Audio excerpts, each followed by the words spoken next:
ఏమైనా వైలేట్ చేస్తే traffic rules దాంట్లో మన ట్రాఫిక్ అది లైసెన్స్ సస్పెండ్ చేస్తున్నాం.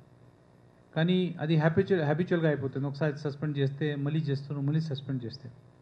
ఈ ట్రాఫిక్లో ముఖ్యంగా మనం సేఫ్టీ పాయింట్ ఆఫ్ వ్యూ చూసుకోవాలి.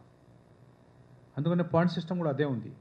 యాక్సిడెంట్స్ రిడ్యూస్ చేయాలా, ఇలాగే డెత్స్ రిడ్యూస్ చేయాలా, దాంట్లో ఒక చాలా పెద్ద స్టెప్ ఇది. ఎక్కడైనా లేదు కంట్రీలో ఇలాంటి మెజర్ పాయింట్ సిస్టమ్. ఇలాగే ఎంబ్యాలెట్ కూడా లేదు.